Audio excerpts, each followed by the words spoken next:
Shalom T വിയുടെ എല്ലാ പ്രേക്ഷകരെയും കർത്താവായ യേശു ക്രിസ്തുവിൻ്റെ അതിവന്യ നാമത്തിൽ ഈ പ്രോഗ്രാമിലേക്ക് സന്തോഷത്തോടെ സ്വാഗതം ചെയ്യും. പ്രിയപ്പെട്ടവരെ, ഇന്നത്തെ ധ്യാനത്തിനായി നാം എടുക്കാൻ ഉദ്ദേശിക്കുന്ന വേദവാക്യം ശുദ്ധമുള്ള യെശയ്യാപ്രവാചകൻ്റെ പുസ്തകം 40-ാം അധ്യായം 8-ാം തിരുവചനമാണ്.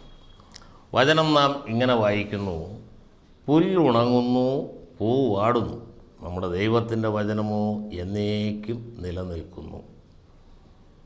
നമ്മൾ അറിയണം, നശ്വരമായ ലോകത്തിൽ നാം കാണുന്നതെല്ലാം ഇന്ന് കാണുന്നത് നാളെ കാണുന്നില്ല, എല്ലാം നശിച്ചു പോകുന്നതാണ്. എന്നാൽ ദൈവത്തിൻ്റെ വചനം ഒരിക്കലും നശിച്ചു പോകുന്നില്ല. അതുകൊണ്ടാണ് പ്രവാചകൻ ഇങ്ങനെ പറയുന്നത്: പുല്ലുണങ്ങുന്നു, പൂ വാടുന്നു. നമ്മീ കാണുന്നതെല്ലാം, ഈ ഭംഗിയായതും സ്ഥിരമാണ് എന്ന് വിചാരിക്കുന്നതെല്ലാം നശിച്ചു പോകുന്നതാണ്. എന്നാൽ ദൈവത്തിൻ്റെ വചനത്തിന് അവസാനമില്ല, അതെന്നും നിലനിൽക്കുന്നതാണ് എന്നർത്ഥം. ദൈവത്തിൻ്റെ വചനം നിലനിൽക്കുന്നതാണ് എന്ന് മാത്രമല്ല, ഈ ലോകത്തിലുള്ള സകലത്തിന്മേലും സാത്താൻ ബന്ധനം തീർക്കുന്നവനാണ്. എന്നാൽ ദൈവവചനത്തിനോ ബന്ധനമില്ല എന്ന് പൗലോസ് അപ്പോസ്തലൻ വ്യക്തമായി നമ്മോട് പറയുന്നുണ്ട്. തിമോത്തിസിന് എഴുതിയ ലേഖനം 2-ാം ലേഖനത്തിൽ 2-ാം അധ്യായം 9-ാം തിരുവചനത്തിൽ പൗലോസ് ലേഖ ഇങ്ങനെ ഓർപ്പിക്കുന്നു: ദൈവവചനത്തെ പ്രതി ഞാൻ ചങ്ങല ധരിച്ചിരിക്കുകയാണ്, എന്നാൽ ദൈവവചനത്തിനോ ബന്ധനമില്ല. ദൈവവചനത്തിന് ബന്ധനം സൃഷ്ടിക്കാൻ സാധ്യമല്ല, കാരണം വചനം ദൈവമാണ്. പ്രിയപ്പെട്ടവരെ, എന്നാണ് ഈ വചനം ഉണ്ടായത്? വിശുദ്ധ ബൈബിൾ ദൈവത്തിൻ്റെ വചനമാണ്. വിശുദ്ധ ബൈബിൾ എന്ന് പറയുമ്പോൾ അതിന് നമുക്ക് വേണമെങ്കിൽ ഇങ്ങനെ നിർവചിക്കാം: ദൈവത്തിൻ്റെ വചനം മനുഷ്യൻ്റെ ഭാഷയിൽ എഴുതപ്പെട്ടതാണ് വിശുദ്ധ ബൈബിൾ. അപ്പോൾ ബൈബിൾ ദൈവത്തിൻ്റെ വചനമാണ് എന്ന വസ്തുത നാം അംഗീകരിക്കുകയും വിശ്വസിക്കുകയും ചെയ്യുന്നു എങ്കിൽ ജീവിതത്തിലെ നമ്മുടെ എല്ലാ പ്രശ്നങ്ങൾക്കും നാം പരിഹാരം കാണേണ്ടതും ഈ തിരുവചനത്തിൻ്റെ അടിസ്ഥാനത്തിലാണ്. തിരുവചനങ്ങൾ നമ്മൾ പരിശോധിക്കുമ്പോൾ 3 തരത്തിൽ വചനത്തെ വേണമെങ്കിൽ നമുക്ക് വിഭജിക്കാം. ഉൽപ്പത്തി പുസ്തകത്തിൽ നാം കാണുന്നു സൃഷ്ടിപ്പിൻ്റെ വചനം. എന്താണ് സൃഷ്ടിപ്പിൻ്റെ വചനം എന്ന് പറയാൻ കാരണം എന്ന് ചോദിച്ചാൽ, ദൈവം എല്ലാം ഉണ്ടാകട്ടെ ഉണ്ടാകട്ടെ ഉണ്ടാകട്ടെ എന്ന് കൽപ്പിക്കുകയും എല്ലാം ഉണ്ടാവുകയും ചെയ്തു. ഇല്ലായ്മയിൽ നിന്നാണ് ദൈവം എല്ലാം സൃഷ്ടിച്ചത് നമുക്കറിയാം. അപ്പോൾ ദൈവം കൽപ്പിക്കുക മാത്രം ചെയ്തു, വചനത്താൽ സകലതും സൃഷ്ടിച്ചു എന്ന് നാം കാണുന്നു. പ്രിയപ്പെട്ടവരെ, അപ്പോൾ ഈ വചനത്തെയാണ് നാം സൃഷ്ടിപ്പിൻ്റെ വചനം എന്ന് പറയുന്നത്. വീണ്ടും വചനത്തിൻ്റെ മറ്റൊരു ഭേദം എന്ന് പറയുന്നത് അവതരിച്ച വചനമാണ്. വചനം മനുഷ്യനായി അവതരിച്ചു. ഇതാര് എന്ന് നമുക്കറിയാം. ഇതറിയണമെങ്കിൽ ഉൽപ്പത്തി പുസ്തകം 1-ാം അധ്യായം 3-ാം തിരുവചനം ശ്രദ്ധയോടെ വായിച്ചാൽ അവിടെ നാം ഇങ്ങനെ വായിക്കുന്നു: വെളിച്ചമുണ്ടാകട്ടെ എന്ന് ദൈവം കൽപ്പിച്ചു, വെളിച്ചമുണ്ടായി. എന്തായിരുന്നു ആ വെളിച്ചം? യേശു പറഞ്ഞല്ലോ, യോഹന്നാൻ 8:12 യേശു പറയുന്നുണ്ട്: ഞാൻ ലോകത്തിൻ്റെ വെളിച്ചമാകുന്നു. ഈ വെളിച്ചമാണ് ഉൽപ്പത്തി 1:3 നാം കാണുന്നത്. അത് വ്യക്തമായിട്ട് മനസ്സിലാക്കണമെങ്കിൽ ഉൽപ്പത്തി 1:14 വായിച്ചാൽ നമുക്കറിയാം. നമ്മൾ ഇന്ന് കാണുന്ന ഈ വെളിച്ചം എന്ന് പറയുന്നത് സൂര്യ താരാദികളിൽ നിന്നുള്ള വെളിച്ചമാണ്. അപ്പോൾ ഉൽപ്പത്തി 1:3 കണ്ട വെളിച്ചം സാക്ഷാൽ വചനമാം ദൈവമാണ്. അതാണ് യേശു പറഞ്ഞത്: ഞാൻ ലോകത്തിൻ്റെ വെളിച്ചമാകുന്നു. അന്ധകാരം നിറഞ്ഞ ഈ ലോകത്ത് പ്രകാശമായി ഈ ലോകത്തിലേക്ക് കടന്നു വന്നവനാണ് കർത്താവായ യേശു ക്രിസ്തു. അപ്പോൾ വചനം മനുഷ്യനായി അവതരിച്ചു. അതാണ് അവതരിച്ച വചനം. വീണ്ടും പറയട്ടെ, വചനത്തിൻ്റെ അടുത്ത കാറ്റഗറി എന്ന് പറയുന്നത് എഴുതപ്പെട്ട വചനമാണ്. നമ്മുടെ വിശുദ്ധ ബൈബിൾ, അതാണ് വിശുദ്ധ ബൈബിൾ, എഴുതപ്പെട്ട വചനം.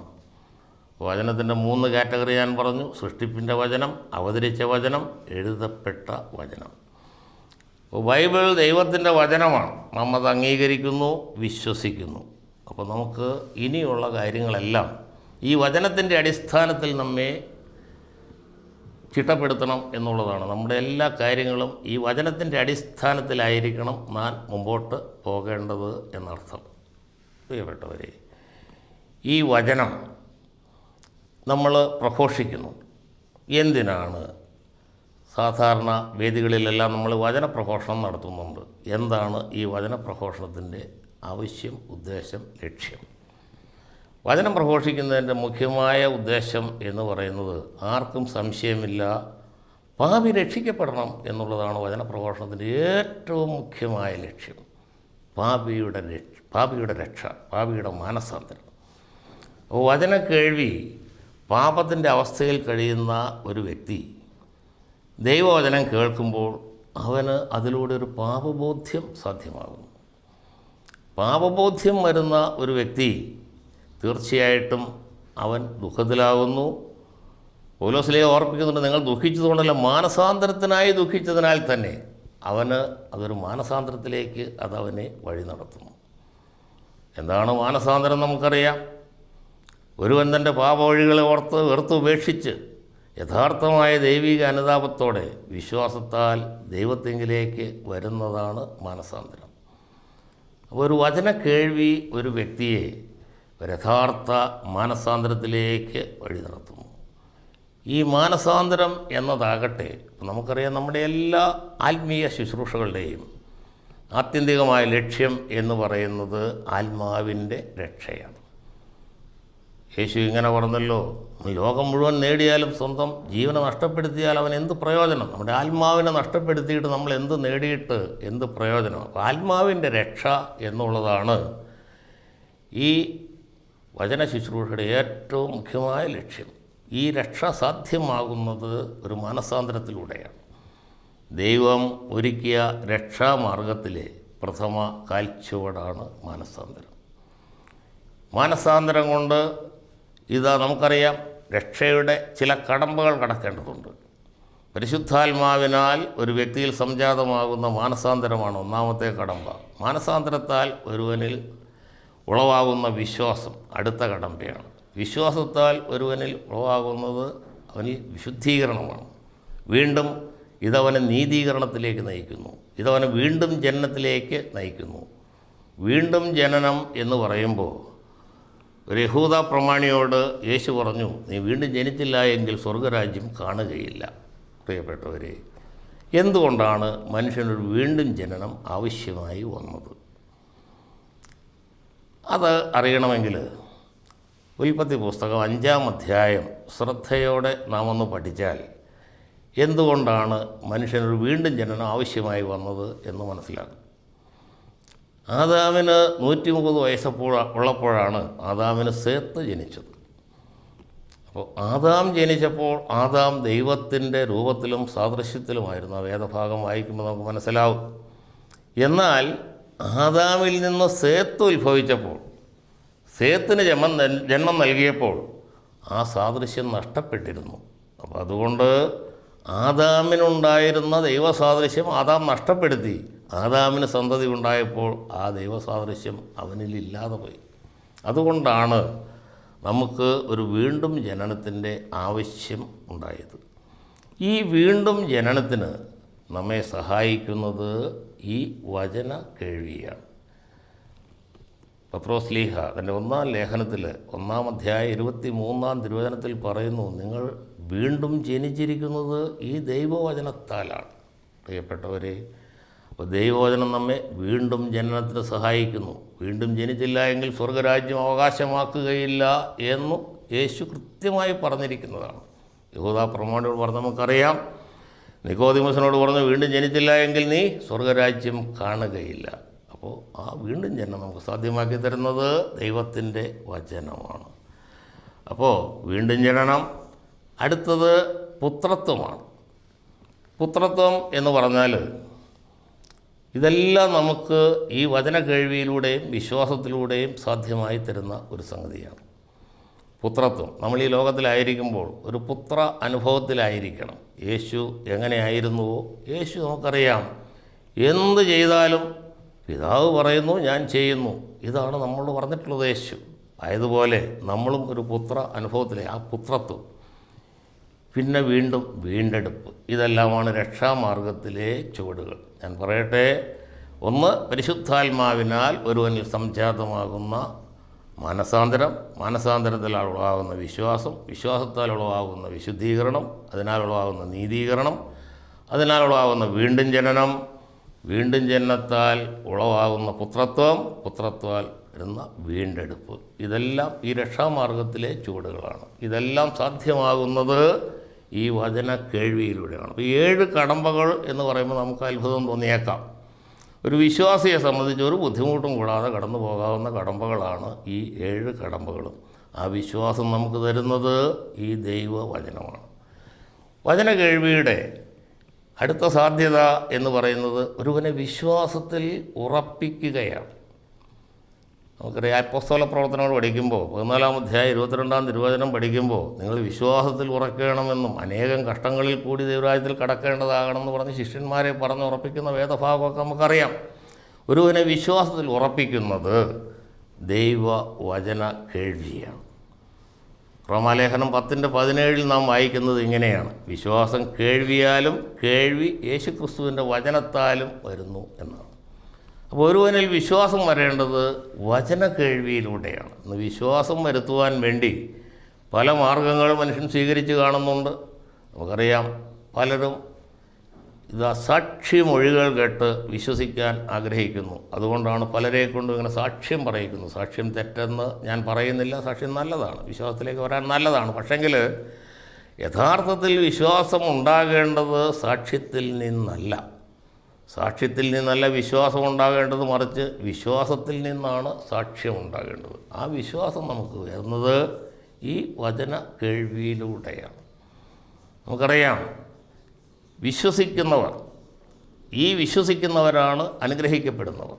അപ്പോൾ ദൈവവചനം വിശ്വസിക്കുക, ഹൃദയത്തിൽ സ്വീകരിക്കുക, വിശ്വസിക്കുക, അനുസരിക്കുക, അതിന് മുഖാന്തരമാകട്ടെ. വീണ്ടും പറയട്ടെ, വചന കേൾവിയിലൂടെ സാധിക്കുന്ന അടുത്ത കാര്യം എന്ന് പറയുന്നത് ഇത് പിന്മാറ്റക്കാർ അതിലൂടെ യഥാസ്ഥാനപ്പെടണം എന്നുള്ളതാണ്. ഇന്ന് അനേകർ പിന്മാറ്റത്തിൻ്റെ അനുഭവത്തിലേക്ക് പോയിക്കൊണ്ടിരിക്കുന്നു. എന്താ ഈ പിന്മാറ്റത്തിൻ്റെ അനുഭവത്തിലേക്ക് പോകാനുള്ള കാരണം എന്ന് ചോദിച്ചാൽ, ദൈവം നൽകിയ സമൃദ്ധിയാണ് ഒരുവനെ പിന്മാറ്റത്തിലേക്ക് നയിക്കുന്നത് എന്നെനിക്ക് തോന്നുന്നു. മിക്കവാറും ഇതറിയാവുന്നതുകൊണ്ട് ദൈവം പറയുന്നു, യിരെമ്യാ പ്രവാചകനിലൂടെ ദൈവം പറയുന്നു. യിരെമ്യാ പ്രവാചകൻ്റെ പുസ്തകം 22-ാം അധ്യായം 21-ാം തിരുവചനത്തിലൂടെ ദൈവം ഇങ്ങനെ പറയുന്നു: നിൻ്റെ ശുഭകാലത്ത് ഞാൻ നിന്നോട് സംസാരിച്ചു, നീയോ പറഞ്ഞു ഞാൻ അനുസരിക്കുകയില്ല, എൻ്റെ വാക്കനുസരിക്കാതിരിക്കുന്നത് ചെറുപ്പം മുതലേ നിനക്ക് ശീലം. അപ്പം നമ്മൾ അറിയണം, ഒരുവനെ ദൈവത്തിൽ നിന്ന് അകറ്റിക്കളയുന്നത് അവൻ്റെ ശുഭകാലമാണ്. അവനെ അഹങ്കാരത്തിലേക്ക് നയിക്കുന്നത് അവൻ്റെ ശുഭകാലമാണ്. ദൈവത്തെ അറിയാതിരിക്കുന്നത് അവൻ്റെ ശുഭകാലത്താണ്. കഷ്ടതയിൽ നമ്മളെല്ലാവരും ദൈവത്തിലേക്ക് ഓടിയെടുക്കും. കാരണം കഷ്ടത വരുമ്പോൾ മാത്രം ദൈവത്തെങ്കിലേക്ക് നോക്കുന്ന ഒരു സ്വഭാവം മനുഷ്യനുണ്ട്. എന്നാൽ ശുഭകാലത്ത് മനുഷ്യൻ ദൈവത്തെ അറിയുന്നില്ല എന്നുള്ളതാണ്. അപ്പോൾ എൻ്റെ കഷ്ടകാലം, ദൈവത്തിൽ നിന്ന് വിശ്വാസത്യാഗം സംഭവിക്കുന്നത് നമ്മുടെ സമൃദ്ധി മൂലമാണ്. യിരെമ്യാ 9:23 3 കൂട്ടരെക്കുറിച്ച് അവിടെ പ്രതിപാദിക്കുന്നുണ്ട്. 1, ബലവാന്മാർ, ധനവാന്മാർ, ജ്ഞാനികൾ. അവർക്ക് നൽകുന്ന മുന്നറിയിപ്പാണ് യിരെമ്യാ പ്രവാചകൻ്റെ പുസ്തകം 9-ാം അധ്യായം 23-ാം തിരുവചനം. അതിനെ ഇങ്ങനെ പറയുന്നു: ജ്ഞാനി തൻ്റെ ജ്ഞാനത്തിലും ബലവാൻ തൻ്റെ ബലത്തിലും ധനവാൻ തൻ്റെ ധനത്തിലും അഹങ്കരിക്കരുത് എന്നാണ്. അപ്പോൾ ദൈവം നൽകുന്ന സമൃദ്ധി, ദൈവം നൽകുന്ന ജ്ഞാനം, ദൈവം നൽകുന്ന ബലം, ശക്തി, ഇതെല്ലാം മനുഷ്യനെ അഹങ്കാരത്തിലേക്ക് നയിക്കുന്നു. അവർ ദൈവത്തിൽ നിന്ന് അകന്നു പോകുന്നു. ഇങ്ങനെയുള്ളവർ ഈ വചന കേൾവിയിലൂടെ അവർക്കൊരു പാപബോധ്യം വരികയും അവർ തിരിച്ച് മാനസാന്തരത്തിലേക്ക് വരികയും ചെയ്യും എന്നുള്ളതാണ് വിശ്വാസം. പ്രിയപ്പെട്ടവരെ, ദൈവം പറയുന്നു, വിശ്വാസത്യാഗികളായ മക്കളെ, നിങ്ങൾ മടങ്ങി വരുവിൻ, ഞാൻ നിങ്ങളുടെ വിശ്വാസത്യാഗം മാറ്റിത്തരാം എന്ന്. ഈ വിശ്വാസത്യാഗം മാറ്റിത്തരാൻ ദൈവത്തിൻ്റെ പക്കൽ അനേകം പദ്ധതികളുണ്ട്. നമുക്കറിയാം, ഒരു ചെറിയ കഷ്ടത വന്നു കഴിഞ്ഞാൽ അപ്പോഴേക്കും നമ്മളെല്ലാം ദൈവത്തെങ്കിലേക്ക് ഓടിയെടുക്കും. വചനം കേൾക്കാൻ താല്പര്യമുള്ളവരായിത്തീരും. വചനപ്രഘോഷകരെ അന്വേഷിക്കും. ഇതാ, ഇങ്ങനെ എനിക്കൊരു കഷ്ടതയുണ്ട്, അതിന് എന്ത് ചെയ്യണം? വചനത്തിൻ്റെ അടിസ്ഥാനത്തിൽ നമ്മൾ എങ്ങനെയാണ് ഒരു കഷ്ടതയെ നേരിടേണ്ടത്? നമ്മൾ ജീവിതത്തിൽ എന്തെങ്കിലും ഒരു കഷ്ടത വന്നു എന്നിരിക്കട്ടെ, നമ്മൾ സാധാരണ ചെയ്യുന്ന പണി എന്ത് എന്ന് ചോദിച്ചാൽ, ഈ കഷ്ടതയുടെ വിലാപഗാനം കാടിക്കൊണ്ട് നമ്മൾ ഏതിലെല്ലാം പോകാമോ അതിലെല്ലാം പോകുന്നു. എന്നാൽ ഇന്നു മുതൽ ആ പ്രവൃത്തി നാം നിർത്തിവെക്കണം എന്ന് ഞാൻ നിങ്ങളോട് വിനയത്തോടെ പറയട്ടെ. നമ്മൾ കഷ്ടത വരുമ്പോൾ നമ്മളതിൻ്റെ വിലാപഗാനം പാടി നടക്കുകയല്ല വേണ്ടത്. മുന്നമേ ചെയ്യേണ്ട ഒരു കാര്യം, എൻ്റെ കഷ്ടതയുമായി ബന്ധപ്പെട്ട് ദൈവത്തിൻ്റെ വാഗ്ദത്ത വചനങ്ങൾ എന്തിരിക്കുന്നു എന്ന് കണ്ടെത്തുക. അതിന് നമ്മെക്കൊണ്ട് കണ്ടെത്താൻ സാധിക്കുന്നില്ലെങ്കിൽ ഏതെങ്കിലും ഒരു ദൈവദാസനെ കാണുക, ചോദിക്കുക, അതാ ഇങ്ങനെ എൻ്റെ കഷ്ടത, ഈ രീതിയിലാണ് എൻ്റെ കഷ്ടത, എൻ്റെ അനുഭവം ഇങ്ങനെയാണ്, അതുമായി ബന്ധപ്പെട്ട ഒരു വാഗ്ദത്ത വചനത്തെ പറഞ്ഞു തരാമോ? ഒരു ദൈവദാസനെ സമീപിച്ചാൽ ഒന്നല്ല അനേക വാഗ്ദത്ത വചനങ്ങൾ നമുക്ക് നമ്മുടെ കഷ്ടതയുമായി ബന്ധപ്പെട്ട് കാണും. ഇത് കണ്ടെത്തി കഴിഞ്ഞാൽ പിന്നെ നമ്മൾ ചെയ്യേണ്ട ഒരു കാര്യം, ഈ വാഗ്ദത്ത വചനം ആധരം കൊണ്ട് ഉറക്കെ വായിക്കണം, അത് ഹൃദയത്തിൽ സ്വീകരിക്കണം, വിശ്വസിക്കണം. അപ്പോൾ ദൈവത്തിൻ്റെ വാഗ്ദത്ത വചനം നാം ഹൃദയത്തിൽ സ്വീകരിക്കുകയും വിശ്വസിക്കുകയും അനുസരിക്കുകയും ചെയ്യുമ്പോൾ ഈ വചനം നമ്മിൽ മാംസമായിത്തീരുന്നു. ഈ വചനത്തിൻ്റെ അനന്തമായ ശക്തി നമ്മിൽ വ്യാപരിക്കുന്നു. അങ്ങനെയാണ് നമ്മുടെ പ്രശ്നങ്ങൾക്ക് നാം പരിഹാരം കാണേണ്ടത്. സങ്കീർത്തനം 89:34 ദൈവം പറയുന്നു, ഞാൻ എൻ്റെ വായിൽ നിന്ന് പുറപ്പെട്ടതിന് ഭേദം വരുത്തുകയോ ഞാൻ കൽപ്പിച്ചതിന് മാറ്റം വരുത്തുകയോ ചെയ്യുകയില്ല എന്ന് ദൈവം പറയുന്നുണ്ട്. അപ്പോൾ ദൈവം കൽപ്പിച്ചാൽ അത് കൽപ്പിച്ചതാണ്. ദൈവത്തിൻ്റെ വാഗ്ദത്ത വചനങ്ങളെ നാം വിശ്വസിക്കണം. ഈ വാഗ്ദത്ത വചനങ്ങളെ അധരം കൊണ്ട് ഏറ്റുപറയണം. അപ്പോഴാണ് ആ വാഗ്ദത്ത വചനത്തിൻ്റെ അനന്തമായ ശക്തി നമ്മിൽ വ്യാപരിക്കുക. മാത്രമല്ല, ഈ വചന കേൾവി നമ്മുടെ കഷ്ടതകളെ മറികടക്കാൻ നമ്മെ സഹായിക്കുന്നു. പിന്മാറ്റക്കാരെ യഥാസ്ഥാനപ്പെടുത്താൻ അത് സാധിക്കുന്നു. മാത്രമല്ല, അല്പബുദ്ധികളെ ജ്ഞാനിയാക്കുന്നതാണ് ദൈവത്തിൻ്റെ വചനം. സങ്കീർത്തനം 119:30 വചനം ഇങ്ങനെയാണ്, നിൻ്റെ വചനത്തിൻ്റെ പ്രകാശം പരത്തുന്നത് അല്പബുദ്ധികളെ ജ്ഞാനിയാക്കുന്നു. ദൈവത്തിൻ്റെ വചനം നമ്മെ ജ്ഞാനിയാക്കുന്ന വചനമാണ്. അപ്പോൾ വചനത്തിൻ്റെ അനന്തമായ സാധ്യതകൾ നാം കണ്ടു. വചനം നമ്മെ വിശുദ്ധീകരിക്കുന്നതാണ്.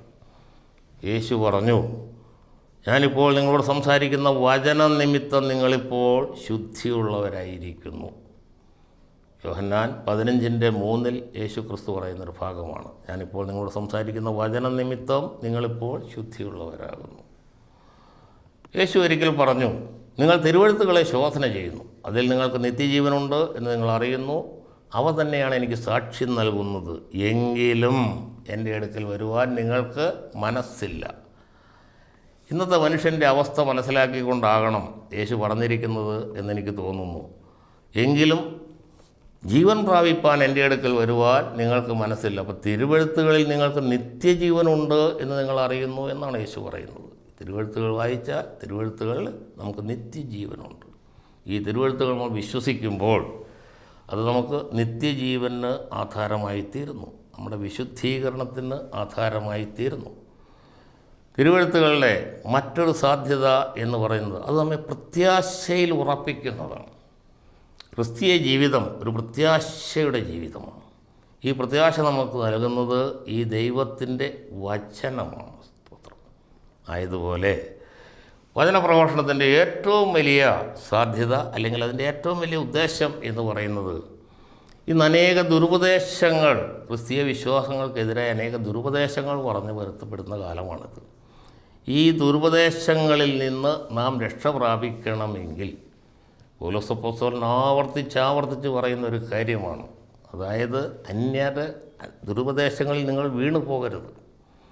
നമ്മുടെ വിശുദ്ധ കുർബാനയിലൊക്കെ പറയുന്നുണ്ട്, നിങ്ങളെ ഞങ്ങൾ അറിയിച്ചതൊഴിച്ച് മറ്റാരെങ്കിലും വന്ന് അറിയിച്ചാൽ നിങ്ങളതിൽ വീണു പോകരുത് എന്ന് നമ്മെ വിശുദ്ധ കുർബാനയിൽ ഉത്ബോധിപ്പിക്കുന്നുണ്ട്. ആയതുപോലെ അപ്പോസ്തലൻ ശക്തമായ ഭാഷയിൽ അവരെ വിമർശിക്കുന്ന ചില വേദഭാഗങ്ങൾ ശ്രദ്ധിക്കുക.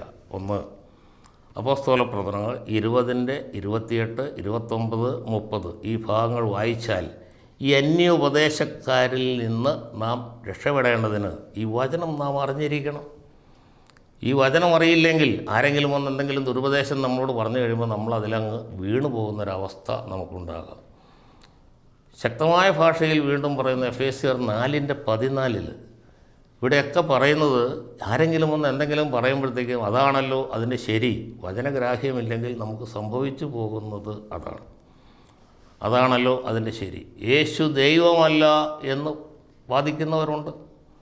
ഇവരോടും നമുക്ക് മറുപടി പറയണമെങ്കിൽ വചനത്തിൻ്റെ ഗ്രാഹ്യം നമുക്കില്ല എങ്കിൽ അവരോട് നമുക്ക് മറുപടി പറയാനായിട്ട് സാധ്യമല്ല.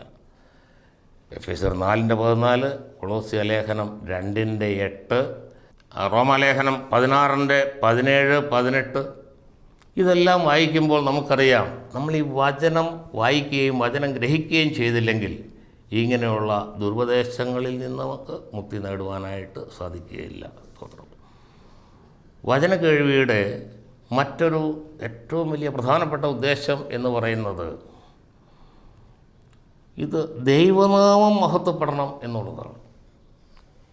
ഈ വചന കേൾവിയിലൂടെ ദൈവനാമം മഹത്വപ്പെടണം. പത്രോസ്ലീഹ തൻ്റെ 1-ാം ലേഖനത്തിൽ 4-ാം അധ്യായം 11-ാം തിരുവചനത്തിൽ പറയുന്നു, നമുക്ക് ദൈവത്തിൽ നിന്ന് കിട്ടിയ വെളിപ്പാടുകളാണ് നാം പ്രസംഗിക്കേണ്ടത്. ഇതിലെല്ലാത്തിലും കൂടെ ദൈവനാമം മഹത്വപ്പെടണം. നാം നമ്മെ തന്നെ അല്ല, മറ്റൊന്നിനെയല്ല പ്രസംഗിക്കേണ്ടത്, ദൈവനാമം മഹത്വപ്പെടണം. നമ്മുടെ വചന ശുശ്രൂഷയിലൂടെ ദൈവനാമം മഹത്വപ്പെടുവാൻ ഇടവരണം എന്നുള്ളതാണ്. ആകയാൽ പ്രിയ സഹോദരങ്ങളെ, നമ്മൾ വിശുദ്ധ ബൈബിൾ ദൈവത്തിൻ്റെ വചനമാണ് എന്ന് നാം കണ്ടു.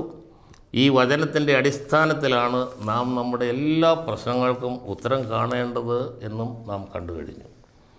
അപ്പോൾ നമ്മൾ ഏതെങ്കിലും ഒരു കഷ്ടതയിലായിക്കഴിഞ്ഞാൽ ഞാൻ മുന്നമേ ഓർപ്പിച്ചതുപോലെ അതിന് തക്കതായിട്ടുള്ള ഒരു വചനം കണ്ടെത്തുക, ആ വചനത്തിൽ നാം വിശ്വസിക്കുക, ആ വചനം അധരം കൊണ്ട് ആവർത്തിച്ച് പറഞ്ഞുകൊണ്ടിരിക്കുക. ഈ വചനം അധരം കൊണ്ട് ഏറ്റുപറയണം എന്ന് പൗലോസ് അപ്പോസ്തലൻ പറയാൻ കാരണം അതിലൊരു രഹസ്യമുണ്ട്. നാം അധരം കൊണ്ട് ഏറ്റുപറയുന്നതാണ് സാത്താന് ഗ്രഹിക്കാൻ സാധിക്കുകയുള്ളൂ. കാരണം നമ്മുടെ ഹൃദയ വിചാരങ്ങളെ അറിയുവാൻ ദൈവം സാത്താനെ അനുവദിച്ചിട്ടില്ല. നമ്മുടെ ഹൃദയം പരിശുദ്ധാത്മാവിനാൽ മുദ്രയിടപ്പെട്ടതാണ്.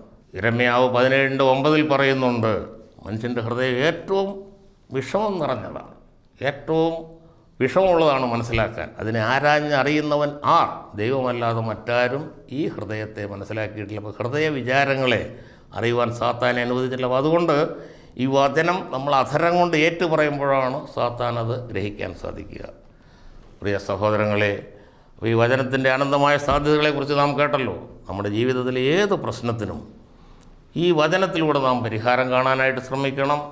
ഈ വചനത്തിൻ്റെ അഭിഷേകം പ്രാപിപ്പാനായിട്ട് നാം സാധിക്കണം. നമ്മുടെ ജീവിതം ഈ വചനത്തിൻ്റെ അടിസ്ഥാനത്തിൽ ക്രമീകരിക്കുവാൻ ദൈവത്തിൻ്റെ പരിശുദ്ധാത്മാവ് നമ്മെ സഹായിക്കട്ടെ, ശക്തീകരിക്കട്ടെ എന്ന് പ്രാർത്ഥിക്കുന്നു. നമുക്ക് പ്രാർത്ഥിക്കാം. കരുണയുള്ള കർത്താവേ, സ്വർഗീയ പിതാവേ, ദൈവവചനത്തിൻ്റെ ശക്തിയെക്കുറിച്ച് അടിയങ്ങളെ കേൾപ്പിച്ചുവല്ലോ കർത്താവേ. വചനം ദൈവം തന്നെയെന്ന് അടിയങ്ങളെ മനസ്സിലാക്കി തന്നുവല്ലോ കർത്താവേ, സ്തോത്രം.